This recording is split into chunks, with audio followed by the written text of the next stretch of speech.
نحمده ونستعينه ونستغفره ونؤمن به ونتوكل عليه ونعوذ بالله من شرور أنفسنا ومن سيئات أعمالنا من يهده الله فلا مضل له ومن يضلله فلا هادي له ونشهد أن لا إله إلا الله وحده لا شريك له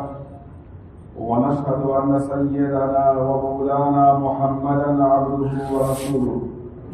أرسله بالحق بشيرا ونذيرا وداعيا إلى الله بإذنه وسراجا منيرا أما بعد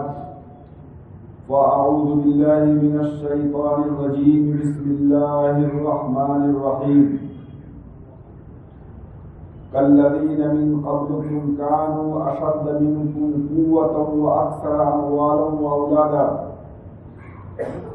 فاستمتعوا بخلاقهم كما استمتعتم بخلاقكم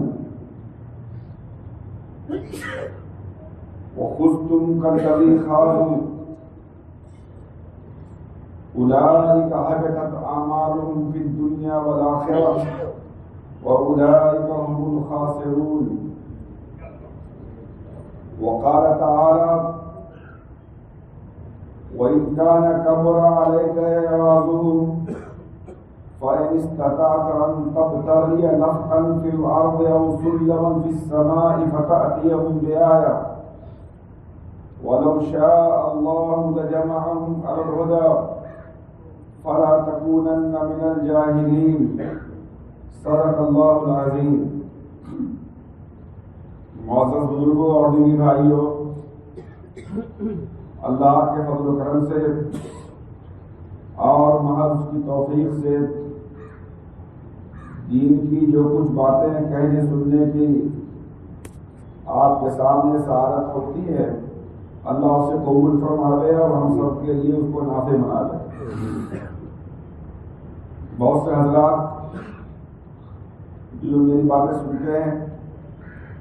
اور محبت کے کام سے سنتے ہیں، بعض دفعہ وہ نماز کے بعد جب ملاقات ہوتی ہے تو وہ کہتے ہیں مولانا جو باتیں آپ بولتے ہیں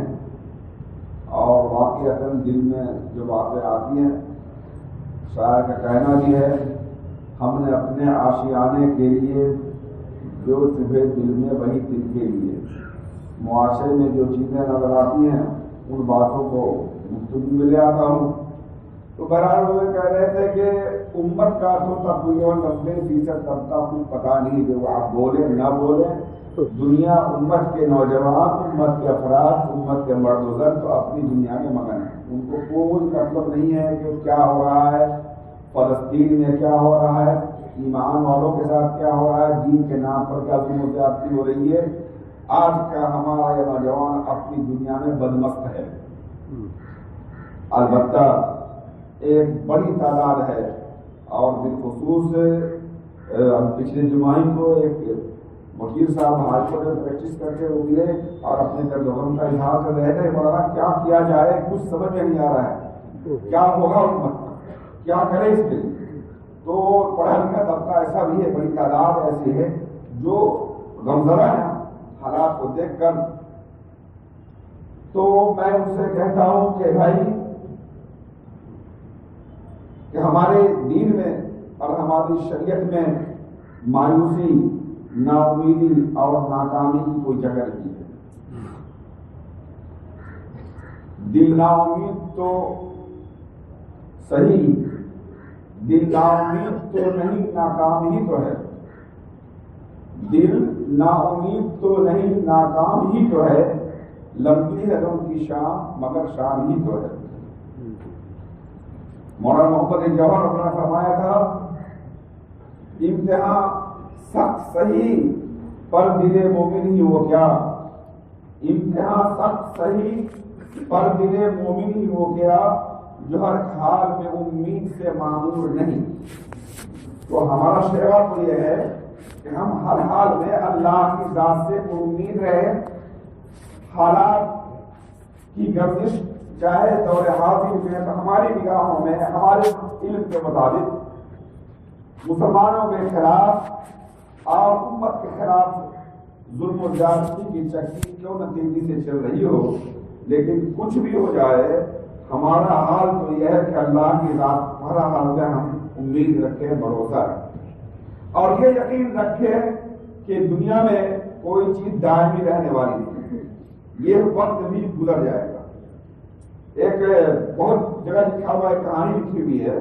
کہ ایک بادشاہ نے اپنے وزیر سے کہا کہ کوئی ایسی تحریر ہم کو دو جس کو ہم ہر وقت اپنے پاس رکھیں اور وہ میرے لیے بہت مفید ہو۔ ایک جگہ تو میں نے پڑھا تو لکھا ہے کہ محمود ایاز کا جو واقعہ ہے، تو محمود بادشاہ نے ایاز سے اپنے وزیر سے کہا کہ جو ایسی کوئی تحریر لکھ دو ہم کو کہ جس کو ہم اپنے پاس ہر وقت رکھا کریں۔ تو ان کو تحریر یہ لکھ کر کے دی ان کے انگوٹھی پر یا کسی کاغذ پر، وہ تحریر یہ تھی کہ یہ وقت بھی گزر جائے گا، بس اتنا جملہ لکھ دے، یہ وقت بھی گزر جائے گا۔ اب بادشاہ کو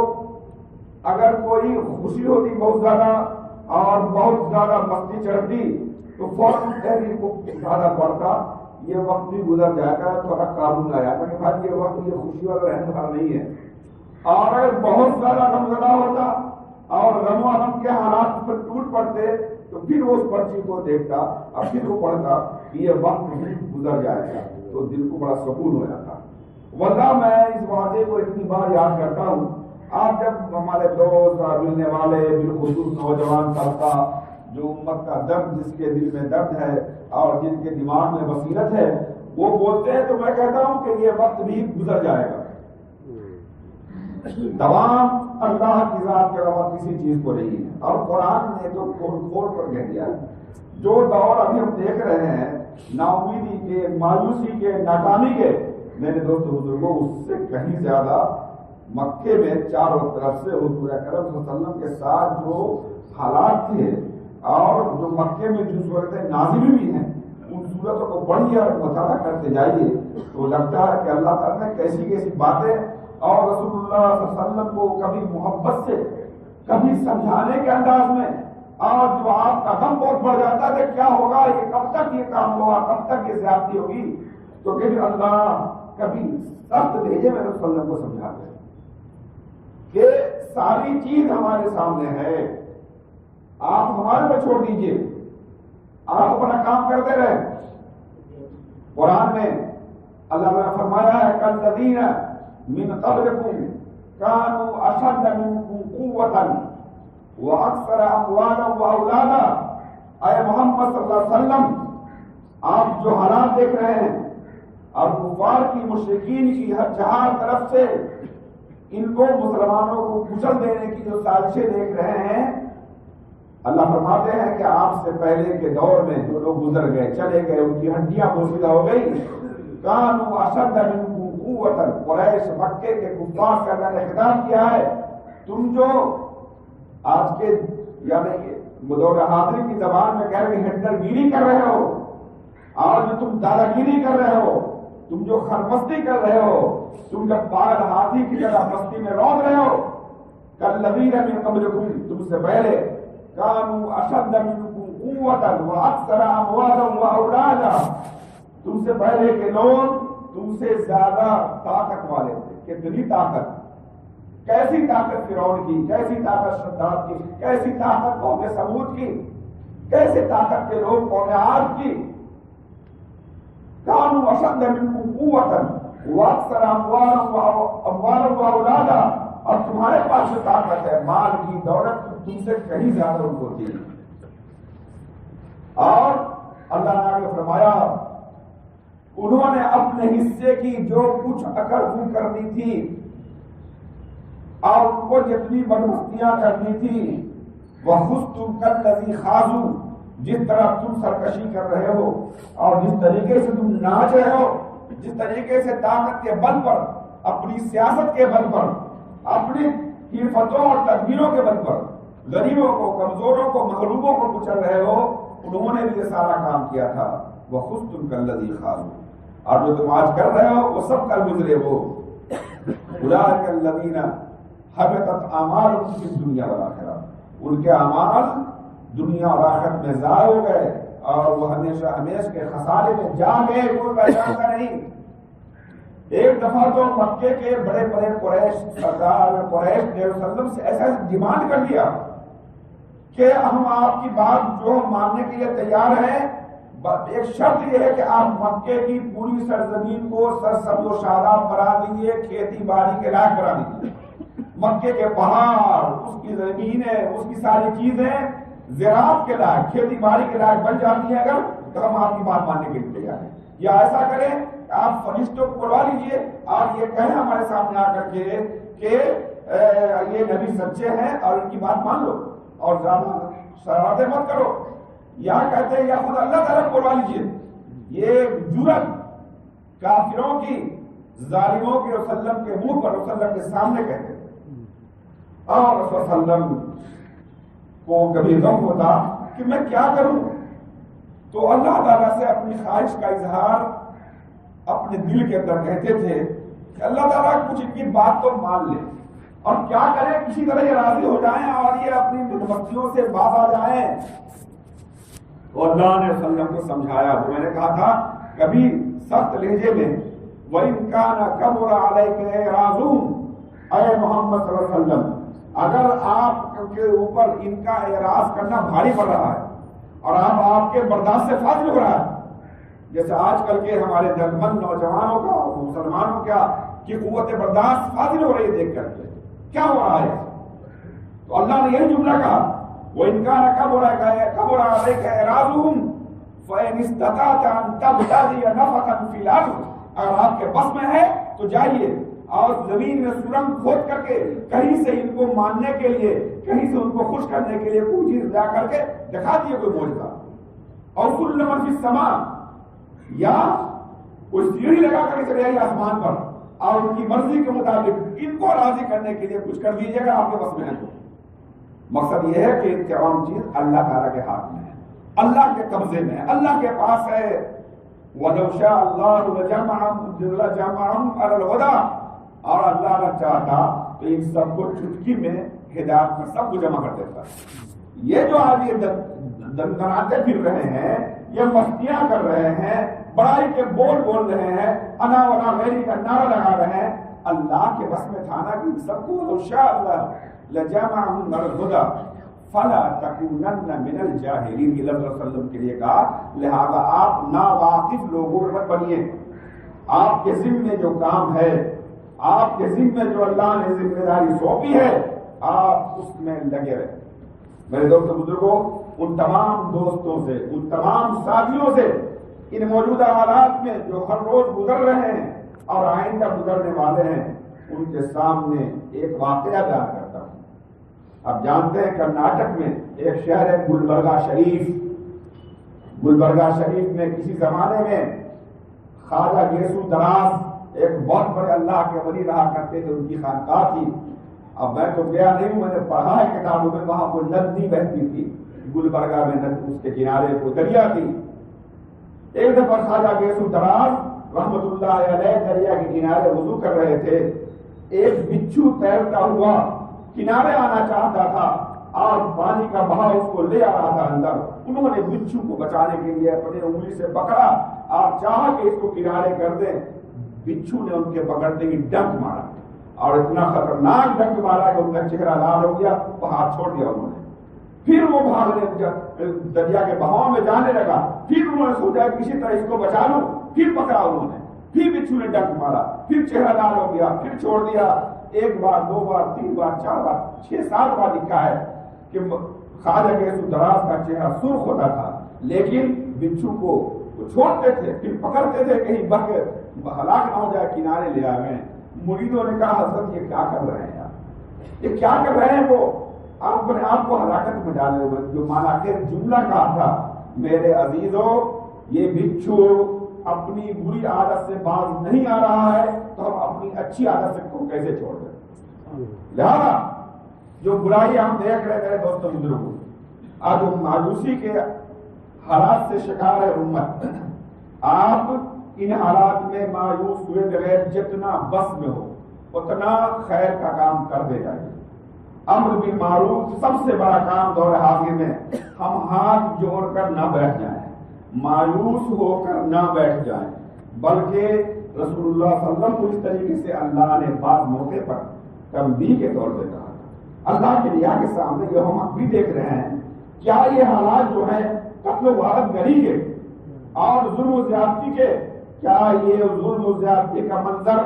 جو رسول اللہ کے سامنے منظر آیا تھا، حضرت سمیہ رضی اللہ تعالی عنہا کو کافروں نے رسول اللہ کی موجودگی میں آپ کے مکے میں ہوتے ہوئے آپ کی اس موجودگی کے باوجود ان کی پرواہ کیے بغیر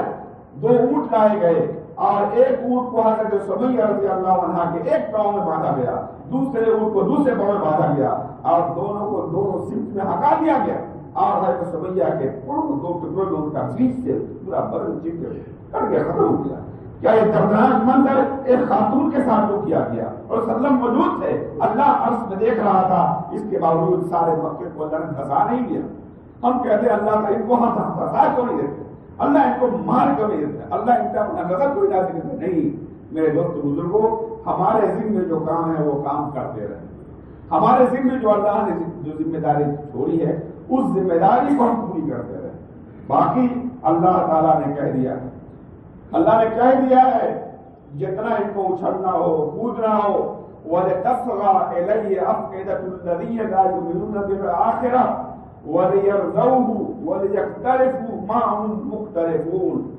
ان کو جتنا مستی کرنا ہے، جتنی زیادتی کرنی ہے اور جس قدر ظلم کی چکی میں اللہ کے نام لینے والوں کو پیسنا ہے